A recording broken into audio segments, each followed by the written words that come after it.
कहा कि किसान कर्ज माफी योजना यानी यूपी के गरीब और नमस्कार, आज हम कुछ विशेष खबरों पर चर्चा करेंगे। भारतीय मौसम विज्ञान विभाग के अनुसार देश के बड़े हिस्से में भीषण गर्मी और लू हीट वेव के बीच मानसून ने अपनी रफ्तार पकड़ ली है। मौसम विभाग ने उत्तर प्रदेश, बिहार, झारखंड, पंजाब, हरियाणा और उत्तराखंड सहित देश के 19 राज्यों में तेज तूफानी आंधी और बारिश का अलर्ट जारी किया गया। इस दौरान हवाओं की रफ्तार 40 से 70 किलोमीटर प्रति घंटे तक हो सकती है। राहत की बात यह है कि 25 मई कल से दिल्ली में हल्का बारिश और आंधी चलने की संभावना है। वहीं हिमाचल प्रदेश, शिमला, मनाली और चंबा जैसे इलाकों में 29 मई तक रुक रुक कर बारिश और हेल स्टॉर्म का अलर्ट है। उत्तराखंड के देहरादून और नैनीताल में भी आज और कल तेज हवाओं के साथ भारी बारिश का असर देखा जाएगा। उत्तर प्रदेश के मुख्यमंत्री योगी आदित्यनाथ ने प्रधानमंत्री नरेंद्र मोदी से चर्चा के बाद राज्य के किसानों, बेरोजगार युवाओं और महिलाओं के लिए कई बड़े नीतिगत फैसलों और योजनाओं की घोषणाएं की हैं।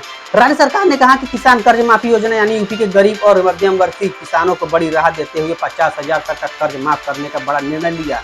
राज्य सरकार ने कहा कि युवाओं को आत्मनिर्भर बनाने के लिए सरकार युवा उद्यमी योजना के तहत 5 लाख से 10 लाख तक का मुफ्त लोन प्रदान करेगी। इस लोन पर युवाओं को एक भी रुपया ब्याज देने की जरूरत नहीं पड़ेगा। इसके लिए युवाओं को विशेष ट्रेनिंग भी दी जाएगी। मुख्यमंत्री ने जानकारी दी कि उनके कार्यकाल में अब तक पुलिस विभाग में 2 लाख से अधिक भर्तियां की जा चुकी हैं। सोशल मीडिया प्लेटफॉर्म पर फेक न्यूज और एआई वीडियो को लेकर चिंता बढ़ गई है। सरकार ने डिजिटल सुरक्षा को मजबूत करने के लिए नियम लागू करने की तैयारी शुरू कर दी है।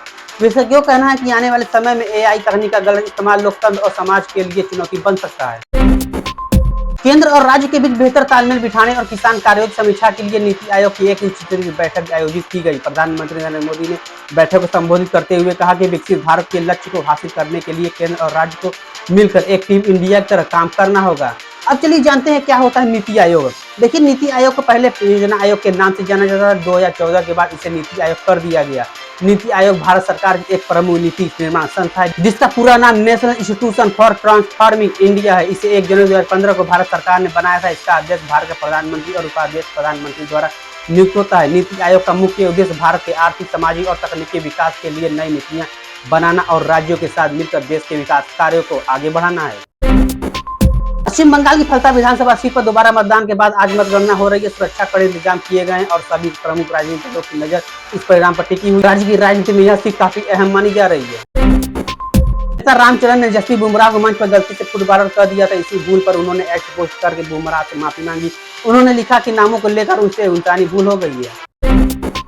भारत में इलेक्ट्रिक वाहनों की मांग तेजी से बढ़ रही है। सरकार ने ईवी चार्जिंग नेटवर्क को मजबूत करने के लिए नई योजना शुरू की है। ऑटो कंपनियां कम कीमत वाली इलेक्ट्रिक कारें और स्कूटर लॉन्च कर रही हैं, जिससे आम लोगों के बीच इलेक्ट्रिक वाहनों को लेकर उत्साह बढ़ता दिखाई दे रहा है। उत्तराखंड के बद्री धाम में इस साल रिकॉर्ड संख्या में श्रद्धालु पहुंच रहे हैं। केवल 1 महीने के भीतर 5,56,000 से ज्यादा भक्तों ने दर्शन किए। प्रशासन ने यात्रा मार्गों पर अतिरिक्त सुरक्षा और स्वास्थ्य सुविधाएं बढ़ा दी है ताकि यात्रियों को किसी परेशानी का सामना न करना पड़े। अमेरिकी व्हाइट हाउस के पास गोलीबारी घटना सामने आने के बाद अमेरिका में सुरक्षा एजेंसियां हाई अलर्ट पर हैं। रिपोर्ट के अनुसार संदिग्ध ने सुरक्षा चौकी के पास कई राउंड फायरिंग की, जिसके बाद उसे मार गिराया गया। घटना के बाद इलाके को पूरी तरह से सील कर दिया गया। अमेरिकी विदेश मंत्री मार्को रूबियो के भारत दौरे का आज दूसरा दिन है। इस दौरान व्यापार, सुरक्षा, इंडो पैसिफिक क्षेत्र के सहयोग को लेकर महत्वपूर्ण बैठकें होने की संभावना जताई जा रही है। दोनों देशों के संबंधों को लेकर यह दौरा काफी अहम माना जा रहा है। अगर ये वीडियो अच्छी लगे तो हमारे चैनल सब्सक्राइब करना, वीडियो को शेयर करना बिल्कुल भी न भूलिएगा।